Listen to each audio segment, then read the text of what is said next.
La musique, du terme musica, est un art qui permet de combiner les sons. Il permet à l'homme de s'exprimer par l'intermédiaire de sons. Mais plus généralement, je vais aborder la musique, celle que l'on écoute tous les jours. Deuxièmement, pour le terme du rythme, donc du latin rhythmus, il marque le retour à intervalles réguliers d'un repère constant. Donc je vais m'intéresser au rythme de façon à savoir si la musique rythme nos vies de manière positive ou non. Enfin, troisièmement, la vie, donc du latin vita. Donc je vais prendre la vie d'un individu, donc de sa naissance à sa mort, et plus particulièrement, je vais m'intéresser avant sa naissance et jusqu'à son décès. Je reviendrai sur ce point pendant ma thèse. Donc je vais vous défendre ma thèse en plusieurs points. Donc je ferai un premier point sur des faits scientifiques, un deuxième sur le sport, un troisième sur l'effet de la musique sur nos vies, un troisième historique, et enfin sur l'étendue du rythme de la musique sur nos vies. Donc commençons. Lorsque j'ai eu ce sujet, la première chose à laquelle j'ai pensé, première personne, c'est ma mère. Oui, c'est bien ma mère. Pourquoi ? Quand je vivais encore au domicile familial, elle me cassait la tête du matin au soir avec la musique. C'est dans la voiture avec du Vita et Slimane ou à la maison avec du Patrick Bruel. Tout le temps, j'en avais marre. Je lui demandais, mais pourquoi t'écoutes de la musique du matin au soir ? Elle me répondait, toujours la même chose, que ça lui procurait du plaisir. À votre avis, pourquoi ressent-elle ce plaisir ? Donc je me suis intéressée à cette question. Et donc des faits scientifiques, donc j'ai pu observer que lorsqu'on écoute de la musique ou lorsqu'on chante, cela est relié à nos émotions. Ça va libérer donc de la dopamine, qui est l'hormone du plaisir. C'est pour cela que lorsqu'elle écoute de la musique, ça lui fait toujours du bien, qu'elle soit de bonne humeur de base ou qu'elle soit malheureuse, ça lui fera du bien. Donc avec ce sujet, j'ai pu remarquer également que la musique agissait comme une tasse de café, ou comme un médicament sur elle. Dès qu'elle l'écoute, ça lui procure un boost d'énergie. Elle va faire le ménage, elle va faire le balai, les poussières, et elle ne s'arrête plus.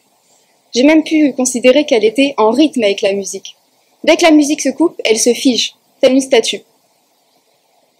Donc ce premier point me permet de dire que la musique rythme nos vies, donc qu'on soit malheureux, triste, ça nous procurait du plaisir. Et donc, avec le point du sport, je vais pouvoir étayer ce que je viens de dire, parce que la musique peut être considérée comme un dopage naturel. Voyez comme vos écouteurs, comme de la dope, vos AirPods, comme une seringue. Vous trouvez ça fou ? Mais il y a une étude de Copeland et de Frank de 91 qui a permis de démontrer qu'une fréquence musicale douce allait vous permettre d'améliorer vos capacités d'endurance. Et quant au rythme rapide, va vous permettre de diminuer la sensation de fatigue et va développer vos facultés de coordination. Une autre étude de Bacharach a démontré que l'écoute de la musique pendant l'effort va permettre de diminuer, ça va moins puiser dans vos ressources énergétiques. C'est pourquoi la Fédération française d'athlétisme n'autorise pas les lecteurs de musique ou les téléphones portables ou autres pendant les courses. Donc, voyez la musique comme une aide quand vous allez au sport. Ça va améliorer vos endurances, vous serez moins fatigué et vous serez meilleur. Si vous doutez de cela, essayez. Demain, allez au sport sans musique, regardez vos performances. Ensuite, après-demain, retournez-y en écoutant de la musique, vous verrez que vos capacités sont meilleures. Donc, le sport, ce ne sera plus une simple résolution que vous prenez chaque année. Ça sera un plaisir. De plus, j'ai pu voir que la musique était omniprésente dans nos vies, dans celles de tous les jours. On la retrouve partout, qu'on veuille l'écouter ou non. Donc vous allez la voir dans la voiture. Vous allez la voir au travail, si le patron veut bien sûr. Vous allez la voir quand vous faites vos courses. Il y a toujours de la musique en fond. Je me permets de vous poser une question. Quelle serait votre vie sans musique ? Quel serait votre anniversaire sans la fameuse chanson d'anniversaire ? Quels seraient ces longs trajets en voiture dans un silence glaçant ? Pour moi, il n'en sera rien. La musique est présente à chaque événement de nos vies, que ce soit les événements les plus simples, que ce soit les événements les plus marquants. Il y a la musique au baptême, au mariage, Même à la cérémonie des diplômes, il y avait de la musique. Que serait une danseuse étoilée sans sa musique? N'avez-vous pas une musique qui, quand vous l'écoutez, vous met de bonne humeur? Une musique qui vous rappelle des souvenirs? Si je vous dis « VG Dream, ramenez la coupe à la maison », vous savez de quoi je parle, de quel événement je parle. La musique est attachée à des souvenirs. Lorsqu'on écoute une musique, on se remémore un souvenir. Et pour la personnifier, la musique, c'est notre amie. C'est notre amie de toute la vie. Celle qui nous pousse à aller au sport, à courir ces foutus 10 kilomètres. C'est celle qui nous pousse à nous lever du canapé pour aller travailler ou faire le ménage. Elle est partout, elle nous accompagne partout. Qu'on soit de bonne humeur ou de mauvaise humeur, elle sera toujours là. Et c'est celle qui me pousse aujourd'hui à me surpasser pour être devant vous aujourd'hui. Concernant le point historique, la musique c'est un acteur de l'histoire. Elle est ancrée dans l'histoire. Bien au-delà de mon sujet, la musique, je dirais qu'elle rythme bien plus que notre simple vie. Donc la musique, elle rythme la vie humaine à travers divers époques et sous différents styles. La musique est même pour certains l'élément central de leur vie, pour les interprètes, les chanteurs, mais aussi les personnes ayant des croyances. On pense tous aux ethnies avec la musique. On a même le calendrier qui fixe une place importante à la musique. Tous les ans, nous retrouvons la fête de la musique qui permet de réunir des milliers de personnes. Enfin, mon argument le plus précieux, c'est que la musique rythme nos vies du début à la fin, et ce, avant notre naissance et jusqu'à après notre vie. Donc, il y a quand nous sommes dans le ventre de notre maman, quand nous sommes enfants, la vie adulte, j'y reviendrai pas parce que je l'ai déjà cité plus tôt, et après notre décès. Donc pourquoi, lorsque nous sommes fœtus, la musique intervient dans nos vies? Donc, il est possible de faire écouter de la musique au bébé lorsqu'il est dans le ventre de sa mère. Le fœtus, il va percevoir quelques vibrations et sons via le liquide amniotique. Le fœtus, il peut entendre dès la 7e semaine, même avant la formation de son système auditif. Donc, la musique, dans ce cas-là, elle va permettre d'éviter des troubles de surdité. On va permettre de les détecter. Ça va même stimuler le bébé et développer ses émotions et ses capacités intellectuelles. Le bébé, lorsqu'il est dans le ventre de sa mère, il ressent toutes ses émotions, ses angoisses, ses stress. Donc, quoi de mieux que d'écouter de la musique pour relaxer le bébé et la maman. Ensuite, une fois que le bébé est né, la musique est nécessaire à son développement. En effet, on retrouve la musique dans les veilleuses, les jouets d'éveil, les jouets éducatifs. Dès l'école élémentaire, la musique et les chants permettent de développer les enfants. À l'école primaire et au collège, on apprend l'art musical avec les chants, les poésies, les instruments. Par le biais de l'art musical, on peut inculquer le respect et les valeurs.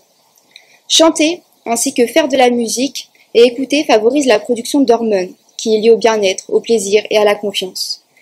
La musique est un effet calmant pour les petits enfants et les gérer. Ensuite, après notre décès, lors de la cérémonie d'enterrement, on retrouve la musique, qu'elle soit laïque ou religieuse. Donc vous voyez, même à votre enterrement, il y aura de la musique. Et vous pouvez être fiers, car c'est cette musique, à chaque fois qu'on va la réécouter, on repensera à vous, aux souvenirs qu'on a passés avec vous. Donc pour conclure, la musique rythme nos vies, donc avant notre vie, pendant notre vie et après notre vie. Elle va rythmer nos émotions, nos sentiments, nos activités, nos événements les plus marquants, notre développement. Et ma liste n'est pas exhaustive. Elle saura nous accompagner dans les bons et les mauvais moments. Merci de votre écoute.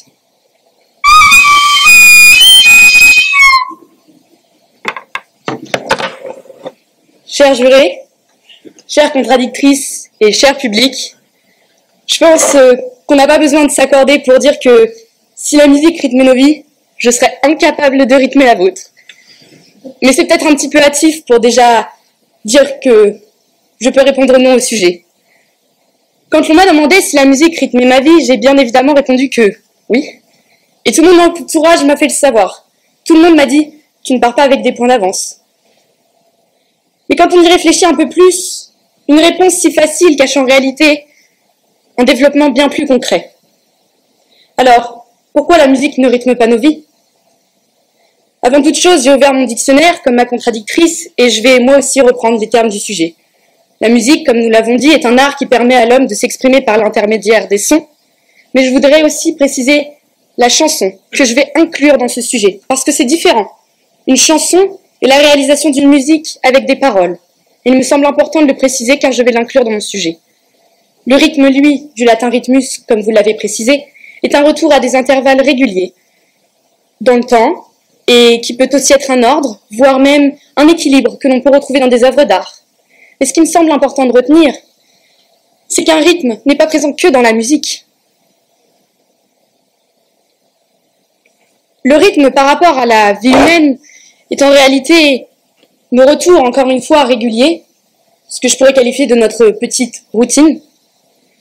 Et avec tous ces termes, laissez-moi vous démontrer que si la musique rythmait nos vies, nous pourrions assister à un réel fléau de l'humanité. Et je vous rassure, rien de tout cela va se produire, parce qu'en réalité, la place de la musique, elle est tout autre. Alors je vais débuter en vous montrant la tournure que nos vies prendraient si la musique nous rythmait, notamment par rapport à l'art, mais aussi par rapport au XXIe siècle. Alors, si la musique rythmait nos vies, que deviendrait le reste de notre routine, et particulièrement l'art? Par rapport à sa définition même, la musique est un art, mais Étienne Souriau, en 1969, a établi la liste des 7 arts. Elle comprend la sculpture et l'architecture, le dessin, la peinture, la danse, la littérature, le cinéma et, grande surprise, la musique. Mais si on y réfléchit, s'il n'y a que la musique qui rythme nos vies, que deviendraient toutes les autres formes d'art? Je ne sais pas vous, mais j'ai du mal à m'imaginer ne pouvoir écouter que de la musique. Cela voudrait dire que je ne pourrais plus aller au cinéma? Je ne pourrais plus danser? Mais c'est quoi une soirée sans danser? Ce qui rythme réellement nos vies, c'est la diversité de l'art. Et Victor Hugo nous l'a dit. L'art, c'est le reflet que renvoie l'âme humaine. Mais il n'a pas parlé de musique. Parce que résumer l'art à un seul élément déboucherait sur l'absence de toute autre forme. Et je vous l'assure, ça risquerait d'être un fléau. Ensuite, je vais vous parler de l'impact qu'aurait la musique si elle nous rythmait, particulièrement aujourd'hui. Ah, le XXIe siècle, où tout tourne autour de la magnifique catégorie du rap. Vous êtes tous jeunes, vous écoutez tous du rap. Pour la majeure partie, je m'excuse. Alors, j'ai ouvert mon application musique, et sachez que dans les titres du moment, 70% de la liste contient du rap. Alors, je vais vous citer quelques chefs-d'œuvre du rap français. Rassurez-vous, la liste ne sera pas exhaustive et je pense que c'est préférable pour nos oreilles. Je vais commencer, dirais-je, en douceur, avec celui qui est appelé le S, bien évidemment, SCH, qui dans sa chanson Champs-Élysées nous explique que Féfé sur les champs, pas loué, elle n'est pas montée, qu'elle est déjà mouillée. Vous vous doutez qu'on parle d'eau. Ensuite, et je sais qu'il y a de grands fans dans la salle, je vais vous parler de notre chère Jul, qui, dans sa chanson Ma Jolie, nous explique que, franchement, t'es jolie, et ce boule qui met dans l'insomnie. Encore une grande classe. Et enfin, je me sens presque obligée de citer celui qu'on appelle le Duc, vous avez tous reconnu Booba, qui, dans sa chanson Scarface, nous cite la fameuse « Pas de fraîche, t'es pas bonne, si t'as pas de fesses, t'as Walou ». Je ne sais pas ce que l'on peut dire à part qu'il n'y a aucun sens dans les phrases ou que la femme est complètement dénigrée, mais je peux vous dire que ce sont vraiment de jolies phrases. Hein. Par contre, je pense ne jamais les ressortir de ma vie. Parce que oui, il y a 10 ans, je chantais avec mes parents à l'arrière de la voiture sur du Dépêche Mode, du Coldplay, du U2, mais ça avait du sens. C'était des chansons qui avaient vraiment un sens. Mais dans 10 ans, je me vois mal crier « T'as pas de fesses, t'as Walou » avec mes enfants à l'arrière de la banquette. Alors je vous fais grâce de toutes les autres citations du rap sur comment vendre de la drogue, comment être viril.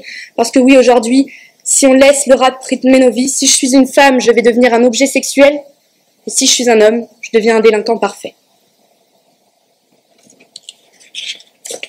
Je vois donc que vos esprits commencent à évoluer, parce que au début, la réponse du oui apparaissait évidente. Mais quand on voit dans quelle direction on irait si on laissait la musique rythmer nos vies, je pense que tout le monde commence à changer d'opinion. Mais je vais continuer. Je vais vous parler de la place qu'occupe réellement la musique aujourd'hui. Et je vais vous parler notamment de sa place dans le sport. Alors ça peut paraître comme une contre-argumentation, mais je vous assure que non. Pas encore. Et aussi dans la place qu'elle a dans notre vie de tous les jours. Et aussi étrange que cela puisse paraître, ce n'est pas la musique qui nous rythme, mais c'est notre rythme qui l'anime. La musique n'est pas l'allié du danseur. C'est audacieux hein, comme propos. Mais je vous assure, j'ai fait 10 ans de danse contemporaine et classique, et si j'ai bien retenu une chose, c'est que je n'ai pas besoin de danse, c'est que je n'ai pas besoin de musique pour danser. Excusez-moi. J'ai dansé avec tout, je vous jure.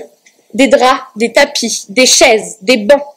Et ce que je retiens, c'est qu'il y a une émotion à faire passer avec la danse, pas une musique à se souvenir. D'ailleurs, je ne sais plus aucune de toutes les musiques sur lesquelles j'ai pu danser pendant toutes ces années. Et je vais aussi vous parler du sport, et je vais reprendre le même exemple de la Fédération française d'athlétisme qui depuis 2015 interdit d'écouter de la musique pendant la course à pied. Et j'ai aussi fait de la course à pied, je suis désolée. Sauf que sur la ligne du départ, on m'a gentiment tapé sur l'épaule en me disant « Excusez-moi, mais les écouteurs sont interdits. Si vous voulez atteindre le podium, ça va pas être possible. » J'avais pas envie d'atteindre le podium, hein. Moi je voulais juste courir 21 km. Donc j'ai enlevé mes écouteurs et j'ai couru dans les règles. Et j'ai réussi. Sans musique. Et je suis pas la seule. Tous les autres grands exploits, ils ont été réalisés sans musique. Usain Bolt, quand il a couru, il n'avait pas de musique non plus. Et une autre étude une étude américaine, a prouvé qu'en réalité, la musique n'était qu'un placebo dans nos performances physiques. Si on décide qu'elle va avoir un impact positif, alors elle l'aura, et je viens de vous le prouver. J'avais pour but de finir ma course, avec ou sans musique, et je l'ai fini. Mais le placebo n'est pas valable que dans le sport, c'est aussi valable dans notre vie au quotidien. Par exemple, nos playlists. J'ai encore ouvert cette application de musique, et puis j'ai trouvé des playlists en tout genre, pour faire le ménage, pour dormir, pour, je sais pas moi, faire l'amour. Si ça existe, c'est que ça a été utilisé, je vous le jure. Mais il y en a dans tous les genres. Mais pourquoi elles existent, ces playlists? C'est pour les lancer quand on ressent quelque chose. Généralement, quand je pleure, je mets une musique pour bien m'enfoncer au fond de mon lit avec du Nutella. Et on a le contre-exemple parfait. Celui qui s'appelle le flow, ou la musique aléatoire, qui est en fait un algorithme qui va vous dicter vos émotions.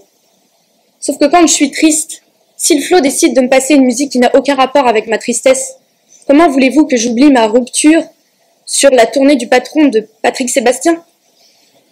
Mes émotions sont là dès le début, et elles le seront encore après la fin de la musique. J'ai beau être triste et écouter une musique joyeuse pour essayer d'aller mieux, j'aurai toujours le même ressenti à la fin de cette musique. Et c'est pour moi ce qui est très important de retenir. Donc laissez-moi conclure brièvement en vous rappelant que même si la réponse évidente sur le rythme que peut apporter la musique à notre vie était évidemment oui, en y réfléchissant par la place qu'elle occupe dans nos vies et l'impact qu'elle pourrait avoir si vraiment elle la rythmait, ça ne serait vraiment pas très concluant. Notre rythme, c'est notre vie. Et notre vie, ce n'est pas la musique. Je vous remercie.